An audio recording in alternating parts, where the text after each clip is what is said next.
ये कह रहा है कि two identical spheres of same mass and specific gravity which is the ratio of density of substance तो निकालनी है अपने को have different charges दे। अब देखो दोनों आइडेंटिकल है तो मास सेम है ना। तो यहाँ क्या होगा, they are suspended from two strings of same length L fixed to points at the same horizontal level but distant L from each other.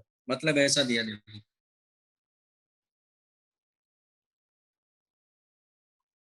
एक यहाँ सस्पेंडेड है, ये दूसरे यहाँ है, तो दोनों एक पे क्या पॉजिटिव चार्ज एक पे नेगेटिव चार्ज है, तो क्या होंगे दोनों पास एक दूसरे को अट्रैक्ट करेंगे क्योंकि एक दोनों अपोजिट साइन के हैं। ये यहाँ आ जाएगा और लेंथ सेम है तो ये यहाँ आ जाएगा।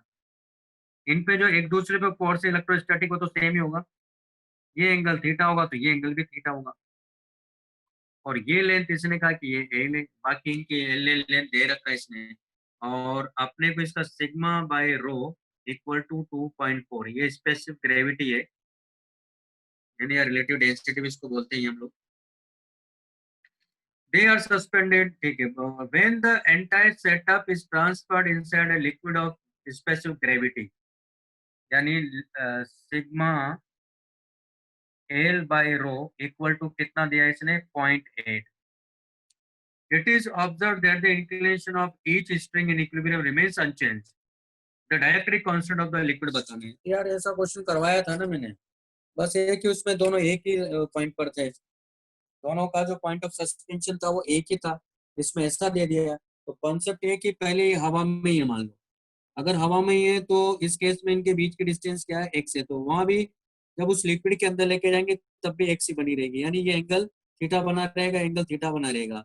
तो एक शॉर्ट क्वेश्चन किया था वैसा ही है, देखो इसको डाउनवर्ड क्या लग रहा है, यहाँ एम जी लग रहा है ना, और इसको इधर फोर्स क्या लग रहा है एफ लग रहा है, इसको इधर की तरफ क्या लग रहा है टी लग रहा है। तो ये वर्टिकल देखेंगे हम लोग, तो वर्टिकल में आप देख रहे हो कि ये लाइन और ये लाइन पैरेलल है, तो एंगल भी कितना होगा थीटा ही होगा। तो अगर ये थीटा है तो ये कितना आ जाएगा, देखो टी कॉस थीटा, और इधर क्या मिलेगा आपको टी साइन थीटा। अभी भी ऊपर एक क्वेश्चन करवाया था हमने, ये क्या हो जाएगा एफ इक्वल टू हो जाएगा टी साइन थीटा, और एम जी इक्वल टू क्या आ जाएगा यहाँ, एम जी इक्वल टू आ जाएगा टी कॉस थीटा। ठीक है, तो ये हमारे पास आ जाएगा। ठीक है, इनको डिवाइड कर लेंगे, है ना। अब ये तो डिवाइड कर लेंगे, एफ की वैल्यू इस केस में क्या आ जाएगी, क्योंकि एक पे चार्ज क्या है क्यू है, और एक पे माइनस क्या है 3 क्यू है, ये है ना भाई, एक पे 2 और एक पे है ना, एक पे क्यू और एक पे -3 क्यू है। इनके बीच में जो फोर्स होगा एफ वो कितना आ जाएगा k q 3 q by x square आ जाएगा। इन दोनों को डिवाइड कर लो तो एक रिलेशन तो ये मिल जाएगा। लिक्विड के अंदर रखने के बाद क्या होगा, यहाँ जो ये जो फोर्स है ना ये कम हो जाएगा, कितने फैक्टर से के फैक्टर से कम हो जाता है, लेकिन यहाँ पॉइंट फोर्स भी तो लगेगा ऊपर की तरफ, क्या हो जाएगा देखो यहाँ कर ही देता हूँ, यहाँ से एक रिलेशन मिल जाएगा आपको। अब एक रिलेशन और निकाल देता हूँ, इसकी जरूरत पड़ेगी फिर यहाँ।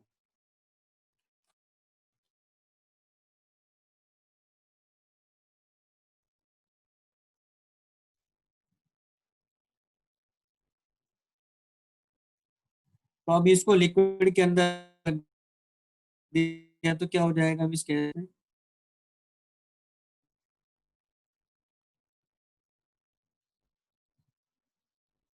तो ये यहाँ है और ये यहाँ है, और ये रोप है इधर, इससे रोप से ये भी है, तो कह रहा है कि ये डिस्टेंस चेंज नहीं कर रही है, यानी ये एक से बना हुआ है, यानी ये एंगल थीटा है, और ये एंगल भी क्या है यहाँ थीटा ही बना हुआ है। बस यहाँ है कि ये फोर्स क्या हो जाएगा, अब ये फोर्स हो जाएगा दरअसल बाई के हो जाएगा, और ये टेंशन हो जाएगा मान लेते हैं टी डैश, तो इसका वर्टिक क्योंकि ये तो एक तो इसका वर्ट हो जाएगा टी, सॉरी कितना हो जाएगा टी डैश cos थीटा, साथ में एक पॉइंट फोर्स भी आ जाएगा, और इसका ये कंपोनेंट होगा T dash sine theta by M G. अब यहाँ एम क्या होगा, अगर इसका वॉल्यूम मैं मान लो वी मानता हूँ तो इसकी डेंसिटी क्या है यहाँ सिग्मा इंटू जी, और पॉइंट फोर्स क्या हो जाएगा यहाँ वी सिग्मा एल लिया मैंने, सिग्मा एल इंटू जी, ठीक है, ये आ जाएगा 0.46, लिक्विड का यही। तो यहाँ भी क्या मिलेगा अपने को, T dash sine theta equal to जाएगा एफ बाई के क्या है, डाइलेक्ट्रिक कांस्टेंट है हमारी बात सुन में। तो यहाँ एफ की वैल्यू तो हमारे पास पहले से दे रखी थी, और t dash cos theta plus b equal to क्या हो जाएगा भैया, एम जी। इसको आप लिख लो t dash cos theta equal to m g minus b, इन दोनों को डिवाइड कर लो तो टेन थीटा मिलेगा। एक दो इक्वेशन वहां मिली थी टेन थीटा, उसको डिवाइड कर लो, एफ की वैल्यू मैंने दे रखी थी, रख दो इनको वैल्यूज को, ये एम और बी की वैल्यू रख दो, सॉल्व कर लो, आंसर आ जाएगा। सॉरी ये एम की वैल्यू जी नहीं आएगा एम के केस में, ठीक है, बी आ जाएगा, और बी ये आ जाएगा, एम ये हो जाएगा और बी हो जाएगा, सॉल्व आसानी इसमें।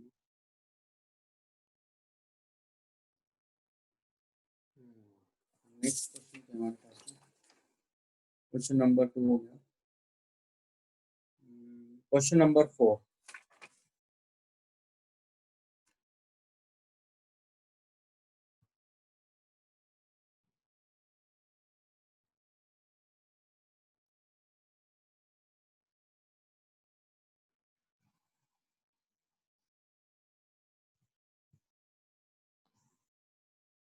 two like charged infinitely long parallel wires with the same linear charge density दिया हुआ है ना, ये हमारे पास में इनफाइनाइट वायर्स हैं और इनके बीच की डिस्टेंस यहाँ दिया हुआ है, इनिशियली 2 सेंटीमीटर है।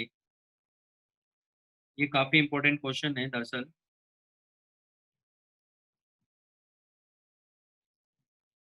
तो इसमें दिया हुआ इसने लाइक चार्ज है, इसका मतलब दोनों की लीनियर चार्ज डेंसिटी अपने को दिया हुआ है, लेमड़ा लेमड़ा है, और अभी इनके बीच की डिस्टेंस मैंने मान लिया कि डी है, जो कि डी कितना बता रहा है, डी इक्वल टू बता रहा है 2 सेंटीमीटर है। The work done against electrostatic force per unit length to be done in bringing them closer by 1 centimetre, है ना। तो हमें ये वर्क बताना है पर यूनिट लेंथ के लिए वर्क कितना होगा, यानी हमें एक्सटर्नल फोर्स की वजह से वर्क बताना है, जो कि ये दिया है 1 सेंटीमीटर जब लेकर आए, यानी डिस्टेंस कितनी कर देनी है अपने को, डी बाई टू कर देनी है, डिस्टेंस कितनी कर देनी है, डी बाई टू कर देनी है। कॉन्सेप्ट क्या दरअसल इसमें देखो, आपको याद होगा कि जब मैंने आपको एनर्जी जब पढ़ा रहा था मैं, यू इक्वल टू दो चार्जेस के लिए Q1 Q2 by 4 pi epsilon naught R जो पढ़ाया था, उसमें एक को मैंने फिक्स किया था और दूसरे को मैंने मूव कराया था। यहाँ भी सेम वही कॉन्सेप्ट लगाऊंगा, इस कॉन्सेप्ट को ध्यान रखना है। तो यहाँ क्या करेंगे, इसको फिक्स कर देंगे हम लोग और इसको इसको पास लेकर आएंगे। ओके, तो इसको जब पास लेकर आएंगे, मैं इधर बना लेता हूँ।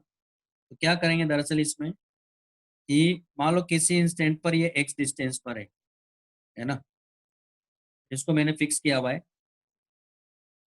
मैं इसको इधर लेकर आया हूँ, ये इनफाइनाइट है, इस पे लीनियर चार्ज डेंसिटी जो है वो है ना पॉजिटिव है। तो इसको मान लो किसी इंस्टेंट पर एक्स डिस्टेंस पर लेकर आया, अब मैं यहाँ ले रहा हूँ एक्स लेंथ, मतलब सॉरी एल लेंथ के लिए, क्योंकि पर यूनिट लेंथ के लिए चाहिए उसको, पर यूनिट लेंथ के लिए चाहिए।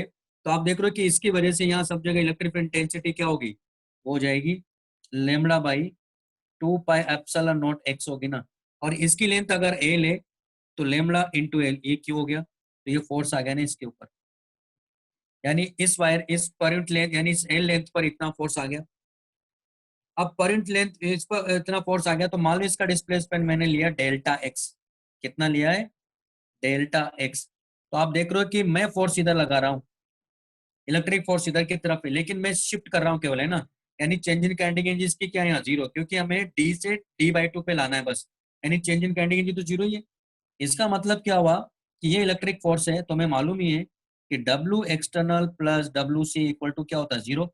इलेक्ट्रिक फोर्स का वर्क क्या हो रहा है यहाँ, नेगेटिव होगा ना, यानी कितना आ गया, W external equal to minus हो जाएगा, तो ये क्या हो गया, मतलब मॉड ही ले लो एक तरह से, ठीक।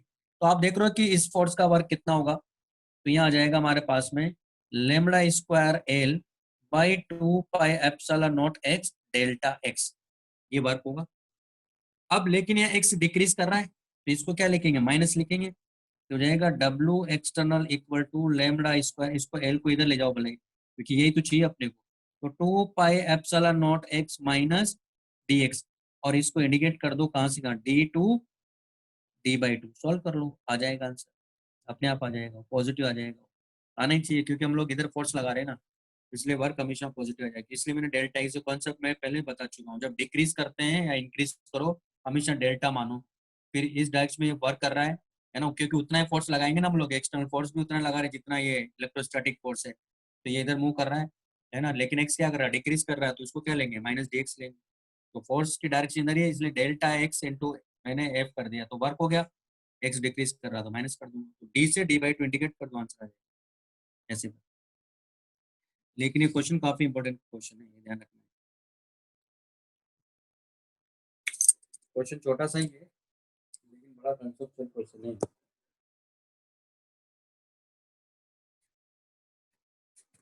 नेक्स्ट क्वेश्चन है हमारे पास में, question number 6, question number 6।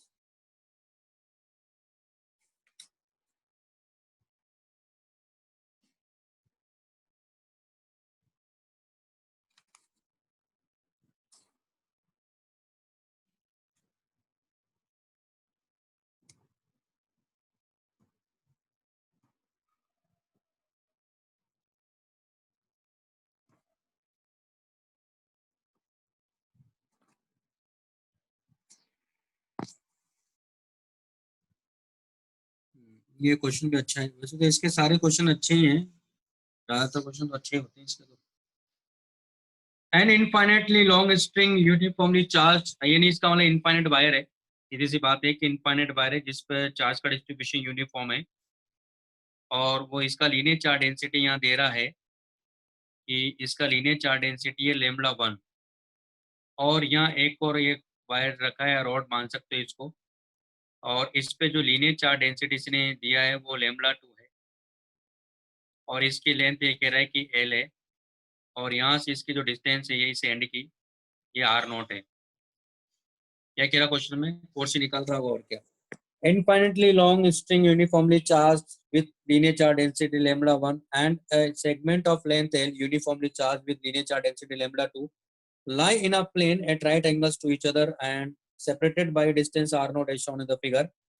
The force with which these two interact, ठीक है, सिंपल सी बात है कि फोर्स निकालना है, तो कि देखो कैसे निकालना है, क्वेश्चन तो अच्छा ही है, लेकिन ऐसा भी नहीं कि बहुत टफ क्वेश्चन है। सीधी सी बात है कि इसकी वजह से इस पर तो नहीं निकाल सकते, लेकिन इसकी वजह से इस पर निकाल सकता हूँ, क्यों, क्योंकि मुझे मालूम है इस इनफाइनाइट वायर की वजह से यहाँ इलेक्ट्रिकल इंटेंसिटी क्या होगी। तो क्या करेंगे हम लोग, यहाँ से एक्स डिस्टेंस पर जाएंगे, है ना, क्या करेंगे, एक्स डिस्टेंस पे जाएंगे, यानी यहाँ से एक्स डिस्टेंस पे जाके एक डीएक्स एलिमेंट लेंगे, यानी ये डीएक्स एलिमेंट लेंगे, तो हमें मालूम है कि इस डीएक्स पे चार्ज कितना होगा, इसकी वजह से इलेक्ट्रिक इंटेंसिटी कितना है भी मुझे पता है, तो वो जाएगा lambda by 2 pi epsilon not x into charge, इस पे चार्ज कितना होगा, लेमड़ा 2 इंटू डीएक्स ना, और ये फोर्स आ गया, इसको इंडिकेट कर दो, तो इसको इंडिकेट कहाँ से यहाँ करेंगे, R naught to R naught plus L, solve कर लो, यही आंसर है, ठीक है। आपको पता ही होगा, अब तो डीएक्स बाई एक्स है तो लॉन एक्स आ जाएगा, है ना, बाकी हो जाएगा, इस तरह से। क्वेश्चन नंबर 7,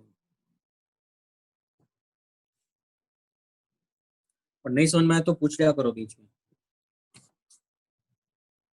क्वेश्चन नंबर 7,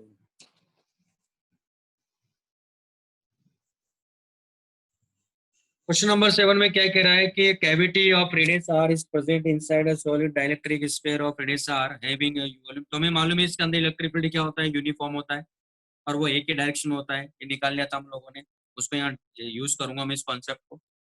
तो ये हमारे पास में एक नॉन कंडक्टिंग स्फीयर है, और इसमें कैविटी दिया हुआ है,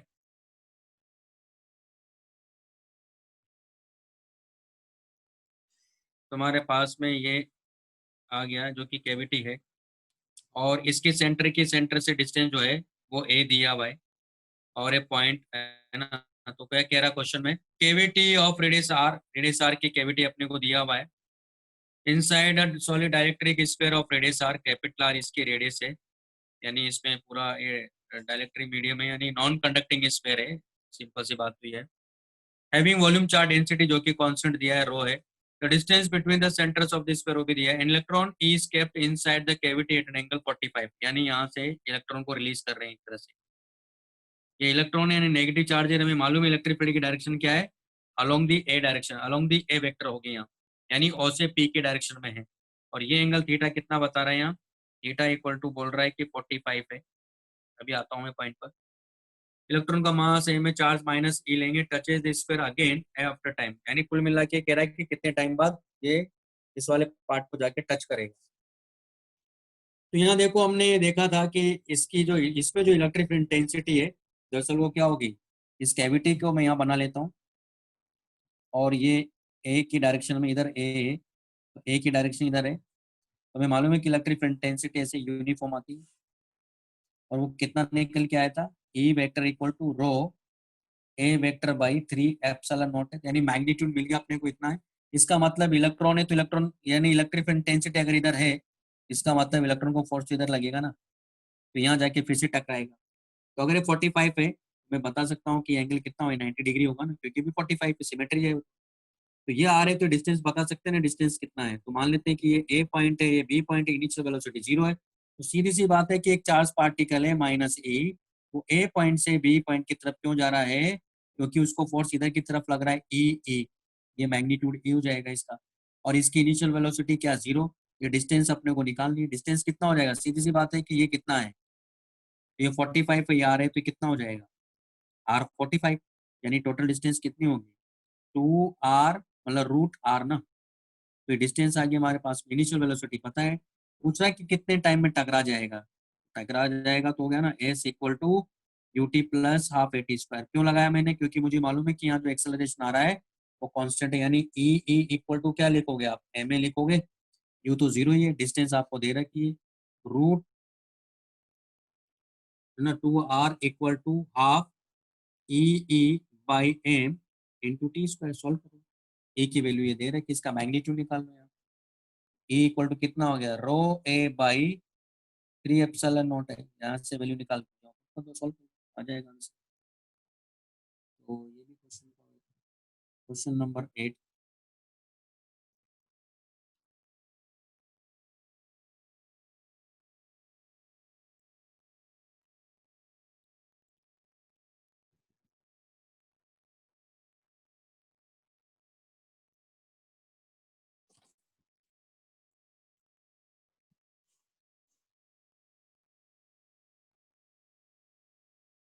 Solid conductor sphere having charge q is surrounded by an uncharged concentric conducting hollow sphere, spherical shell. Let the potential differences between the surface of the solid sphere and that of the outer surface of hollow shell be this one.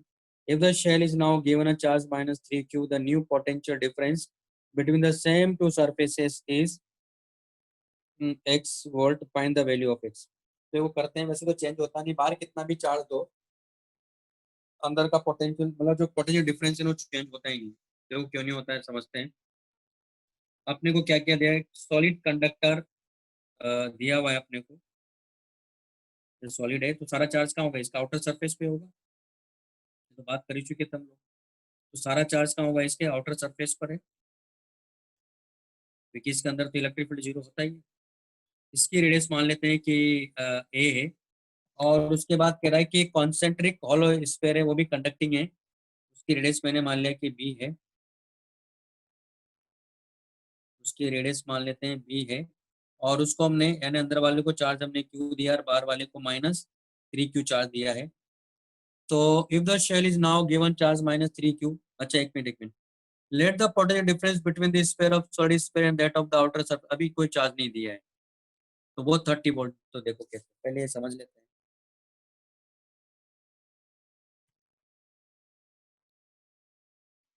तो यहाँ का मैं मान लेता हूँ कि ये ए point है, यहाँ का मैं मान लेता हूँ बी पॉइंट है, अभी इसको कोई चार्ज नहीं दिया है, लेकिन इसका तो पोटेंशियल हमें पता है, बता सकते हैं कि एक, क्योंकि सरफेस और सब जगह पोटेंशियल क्या होगा, सेम होगा। कितना हो जाएगा, के क्यू बाई ए ना, यानी Q by 4 pi epsilon not a ना। और बी की बात करेंगे तो यहाँ पोटेंशियल क्या हो जाएगा, क्योंकि इसके लिए आउटर वाला पॉइंट हो गया, तो हो जाएगा के क्यू बाई बी ना, यानी Q by 4 pi epsilon not be ना। तो ये कह रहा है कि अब देखो किसका पोटेंशियल ज्यादा है यहाँ, इसका इसका ज्यादा है, क्योंकि पॉजिटिव पॉजिटिव है ना, लेकिन बी ज्यादा होने की वजह से कम हो गया ना। इसका मतलब क्या हुआ कि बी ए माइनस बी बी, ये कितना दिया है इसने, 30 वोल्ट दिया है, और ये वैल्यू कितनी आ जाएगी, तो आ जाएगा Q by 4 pi epsilon not a minus Q by 4 pi epsilon not be, यानी हमारे पास में ये आ गया। तो एक रिलेशन पे आएगा इक्वेशन नंबर 1। अब बाहर वाले को इसने चार्ज क्यू दे दिया, -3 क्यू दिया, इससे कोई फर्क नहीं पड़ता, अभी भी आंसर इसका 30 वोल्ट ही रहेगा। देखो कैसे, क्योंकि वो कट जाता है। तो बाहर वाले को इसने चार्ज दे दिया, ये सेकंड केस है हमारे पास में। तो इस पर ये सॉलिड है और इस पे जो चार्ज है वो भी प्लस क्यू ही है।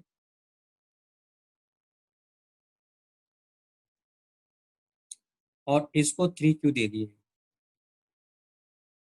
तो ये हमारे पास में ए पॉइंट था, ये हमारे पास में बी रेडियस है इसका, और इसको हमने कितना चार्ज दे दिया, -3 क्यू दे दिया। तो चार्ज का डिस्ट्रीब्यूशन होगा। अब क्या होगा यहाँ, दरअसल इस पॉइंट बी के देखते हैं, पहले ए पॉइंट पर पोटेंशियल निकालते हैं। तो ए पॉइंट पर पोटेंशियल इसके खुद की वजह से क्या होगा, के क्यू बाई ए, लेकिन इसका भी तो होगा, कितना हो जाएगा, -K3 क्यू बाई बी ना। अब इस पे भी निकालो, इसका पोटेंशियल क्या होगा, इसकी खुद की वजह से प्लस इसकी वजह से भी तो होगा। तो इसकी वजह से कितना होगा, K3 क्यू बाई बी ना, और इसकी खुद की वजह से कितना होगा, -K3 क्यू बाई बी ना। आप देखो बी माइनस बी भी करो, कट गया वो, देखो बी माइनस बी करेंगे तो ये वाला पार्ट कट गया। तो अल्टीमेटली कितना आ गया, K3 by A -K3 by B, यानी कितना आ गया वापस से 30 वोल्ट, वही आंसर है। तो यानी आउटर पर कितना भी चार्ज दो, उससे कोई फर्क नहीं पड़ेगा। क्यों, क्योंकि यहाँ से यहाँ तक सब जगह उतना वैल्यू बढ़ जाएगी ना भाई। यहाँ यहाँ पर जो पोटेंशियल होगा वही पोटेंशियल यहाँ बढ़ेगा, सब जगह उतना ही बढ़ जा रहा है, इसलिए डिफरेंस क्या होगा, चेंज नहीं करेगा, डिफरेंस वही बना रहेगा 30 volt. Okay, question number 9।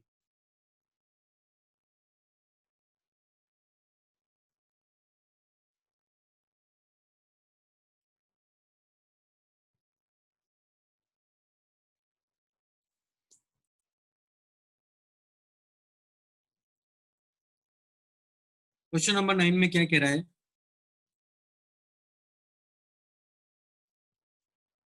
hollow sphere having uniform charge density rho, charge current volume as shown in the figure, if B equal to 2A and potential difference between A and B अपने को दिया हुआ है। तो देखो कैसे करेंगे, ये भी अच्छा क्वेश्चन है।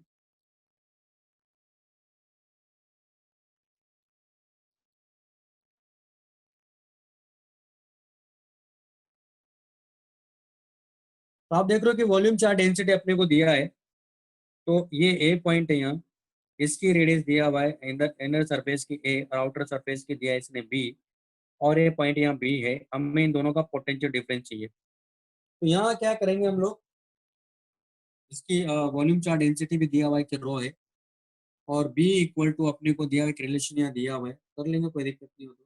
हमें चाहिए पोटेंशियल डिफरेंस क्या होगा ए और बी के बीच में।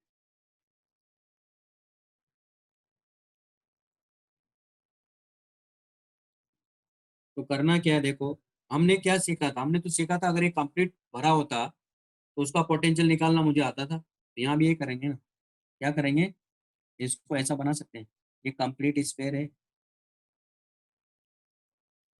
और ये माइनस स्फीयर है, समझ में आया, इसकी भी डेंसिटी रो है, इसकी भी डेंसिटी रो है। अब अपने को किस पॉइंट पर चाहिए, इस पॉइंट पर चाहिए ना, है ना, इस पॉइंट पर पोटेंशियल चाहिए। इस पॉइंट पर पोटेंशियल क्या हो जाएगा, देखो सारी बात समझ, इस पर कितने ए डिस्टेंस पर चाहिए ना अपने को यहाँ। तो ये मुझे मालूम है, क्या करेंगे, ए पॉइंट का पोटेंशियल क्या लिखूंगा, देखो ए पॉइंट का पोटेंशियल इसकी वजह से कितना होगा, कि इस पे चार्ज क्या देखते हैं हम लोग, इस पूरे का चार्ज लेते हैं, ध्यान रखना है। इस पे चार्ज कितना है, Q1 मान लेता हूँ, और इस पे चार्ज क्या है यहाँ, Q2 मान लेता हूँ।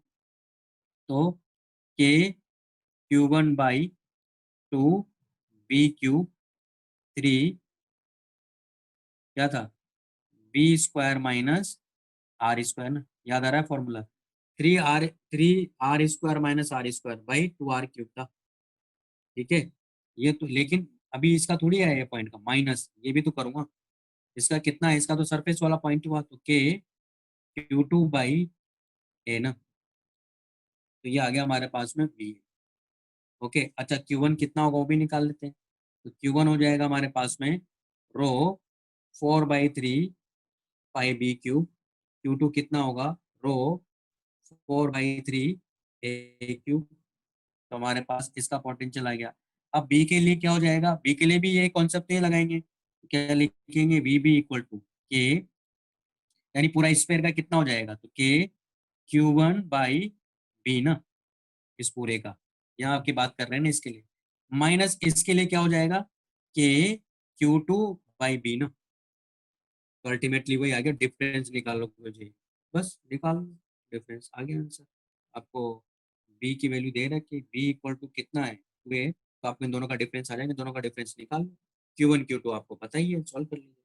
ये लॉजिक समझ में आया, क्योंकि ये काफी इंपॉर्टेंट क्वेश्चन है, इस पर क्वेश्चन आ चुके हैं, एक बार नहीं कई बार आए हैं। तो ये यहाँ भी जैसे मैंने इलेक्ट्रिक फील्ड का कॉन्सेप्ट लगाया था, याद है आपको, सुपर पोजिशन वाला, वही इसके लिए भी वैलिड है इस तरह से, लेकिन एलजेब्रिकली देखना होता है, इसमें ध्यान रखना है, इसमें वेक्टरली नहीं देखना होता है, एलजेब्रिकली देखेंगे। तो ये कॉन्सेप्ट है, उसमें से इसको, इसमें से इसको सेपरेट करेंगे तो ये मिल जाएगा, और निकालने का तरीका ये रहेगा।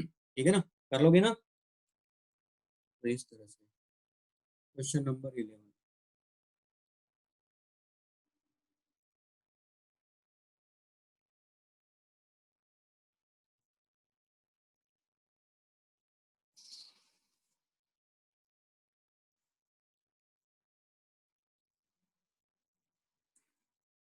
क्वेश्चन नंबर 11 में क्या हो रहा है देखो,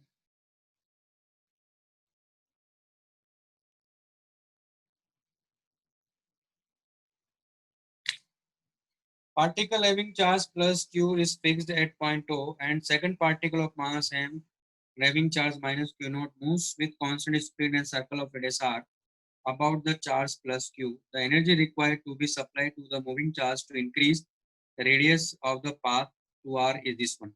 अच्छा, ये मैं आपको वैसे ग्रेविटेशन में भी कॉन्सेप्ट पढ़ाऊंगा, इसको बोलते हैं शिफ्टिंग ऑफ ऑर्बिट।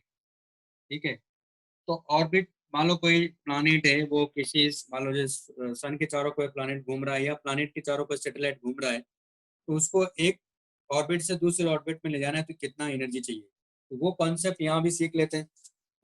है तो एनर्जी कंजर्वेशन का ही है, और कुछ है नहीं, मतलब वर्क एनर्जी थ्योरम ही लगानी मुझे, कुल मिला के कहानी ये है। देखो कैसे करेंगे, इसमें कह रहा है कि ये मान लो अभी आर रेडियस में है, ये प्लस क्यू यहाँ रखा हुआ है, और ये आर रेडियस के सर्कल में घूम रहा है। ठीक है, ये आर रेडियस के सर्कल में किसी स्पीड से घूम रहा है, और ये माइनस क्यू है, और ये हमारे पास में प्लस क्यू है। इसको हम लोग आर से टू आर में लेके जा रहे हैं, आर से, ये रेडियस इसकी आर है, और इसको आर से हम लोग टू आर में लेके जा रहे हैं, तो कितना वर्क अपने को करना पड़ेगा, ये पूछ रहा है, कहने का मतलब है कि हमें कितनी एनर्जी सप्लाई करनी पड़ेगी। देखो सिंपल सा कॉन्सेप्ट है इसमें, कॉन्सेप्ट ये है, वर्क एनर्जी थ्योरम लगानी है। अच्छा, वापस से कनेक्ट हो जाएगा, डिस्कनेक्ट होते हैं तो इसमें क्या करेंगे हम लोग, दरअसल वर्क एनर्जी थ्योरम ही लगाऊंगा मैं। तो हमारे पास वर्क एनर्जी थ्योरम का कॉन्सेप्ट क्या है देखो, क्योंकि इसमें देखो पोटेंशियल एनर्जी भी है, साथ में काइनेटिक एनर्जी भी है ना, तो पहले ये समझ लेते हैं वर्क एनर्जी थ्योरम में मैं कैसे लगाऊंगा इसको। तो W external plus W C equal to change in kinetic energy ना, यानी इसको क्या ले सकते हैं, डब्ल्यू एक्सटर्नल माइनस, ये क्या हो जाएगा हमारे पास में, पोटेंशियल एनर्जी फाइनल माइनस, ये माइनस समझ में आया, मैंने माइनस लगा दिया। डब्ल्यू सी को क्या लिखूंगा, डी यू लिखोगे ना, माइनस डी यू, तो पोटेंशियल एनर्जी इनिशियल, इसको क्या लिखोगे, kinetic energy final minus kinetic energy initial, इसको इधर ले आओ। तो आप देख रहे हो कि डब्ल्यू एक्सटर्नल इक्वल टू क्या हो जाएगी, ये प्लस पोटेंशियल एनर्जी फाइनल, और ये प्लस, तो potential energy final plus kinetic energy final minus, ये कितना हो जाएगा, potential energy initial plus kinetic energy initial, यानी ये क्या हो गई, mechanical energy final minus minus mechanical energy initial.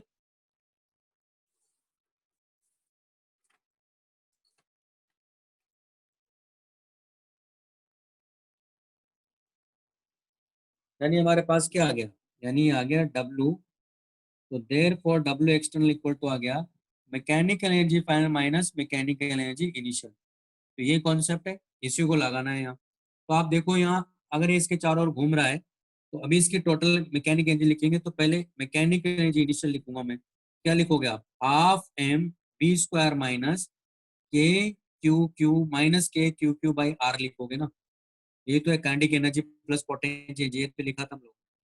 अब एम वी स्क्वायर कैसे निकालेंगे, क्योंकि सर्कल में घूम रहा है तो सेंट्रीपिटल फोर्स से प्रोवाइड कर रहा है, तो M V square by R equal to क्या लिखोगे इसको, K Q Q by R square लिखोगे, यानी इस वैल्यू को यहाँ रख दो, तो एक आर से तो आर कैंसिल आउट हो गया, तुम्हारे पास कितना आ गया है, तो ये आ गया हमारे पास में 1/2 K Q square by R minus K Q square by R, यानी अल्टीमेटली कितना आ गया, minus K Q square by, ये कितना आ जाएगा 2r, और के की वैल्यू आपको पता ही है, तो इसको क्या लिख सकते हैं, माइनस क्यू स्क्वायर बाई, ये कितना होगा 8 पाई epsilon not r।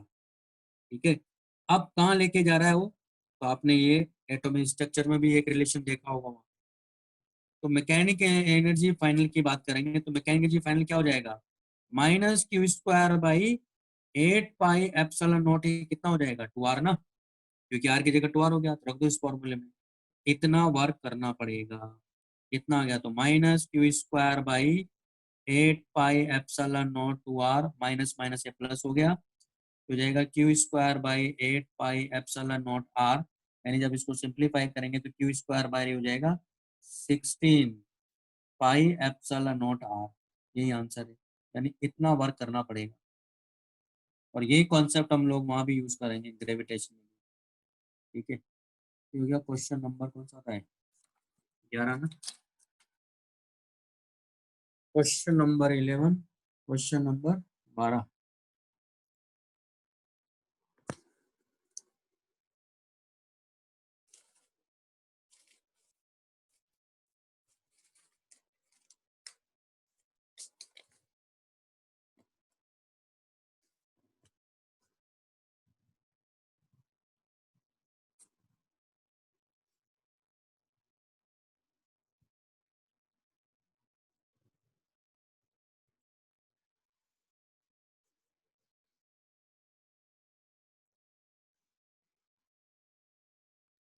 Question number 12 में क्या कह रहा है,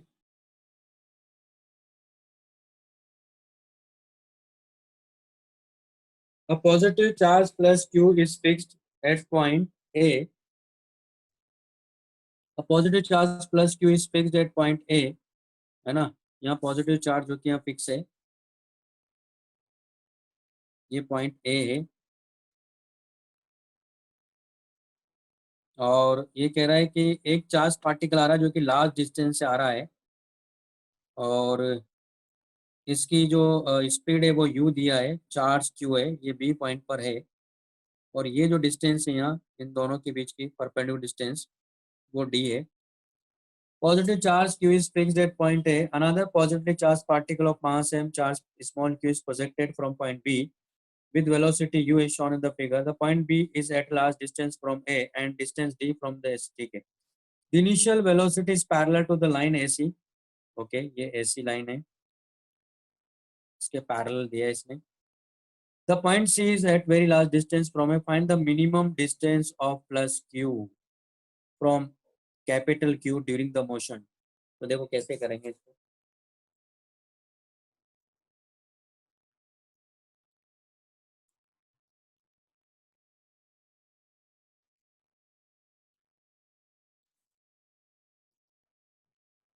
तो आप देखो कि ये पॉजिटिव चार्ज है और हमने यहाँ से इसको भेजा है, तो ये क्या करेगा, इसको रिपेल करेगा ना, जैसे जैसे इसके पास आता जाएगा, ऐसे ऐसे जा, क्योंकि दूर से आ रहा तब तो ऐसे लगेगा अपने को, लेकिन जैसे जैसे इसके नजदीक लगेगा तो ये क्या करेगा, इसको रिपेल करेगा, क्योंकि ये तो फिक्स है, तो ये कैसे मूव करेगा, ये दरअसल ऐसे मूव करेगा ना,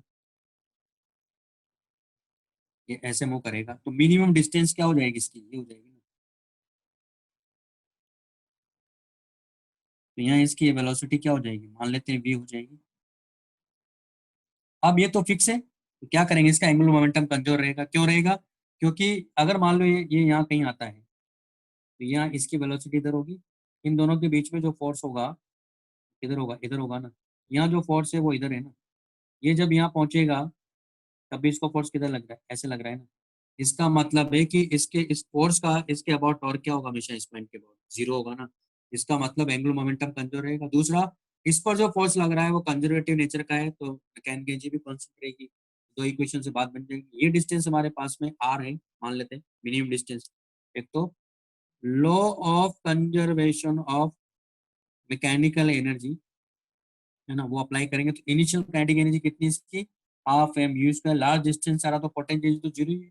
यहाँ इसकी काइनेटिक एनर्जी कितनी होगी, half M square plus potential Q, Q by 4 pi epsilon naught R, equation 1। दूसरा है law of conservation of angular momentum about the cent about the centre of Q, centre of charge Q, ठीक है। तो कितना हो जाएगा यहाँ इसका, देखो ये लाइन ऑफ एक्शन है, परपेंडिकुलर डिस्टेंस कितना डी, कितना हो जाएगा M U D equal to, जब यहाँ आएगा तो कितना हो जाएगा एम वी आर, दो अननोन है, दो इक्वेशन है। तो यहाँ से v की वैल्यू इसमें पुट कर दो, सॉल्व कर लो तो r मिल जाएगा, r मिल गया तो आपको v भी मिल जाएगा, तो वेलोसिटी मिल जाएगी, r भी मिल जाएगा, सॉल्व कर लो। ये भी इंपॉर्टेंट क्वेश्चन है।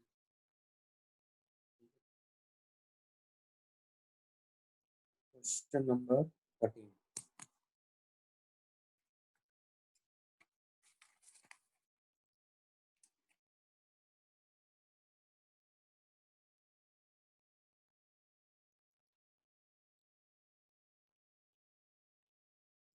नेक्स्ट है हमारे पास में क्वेश्चन नंबर 13।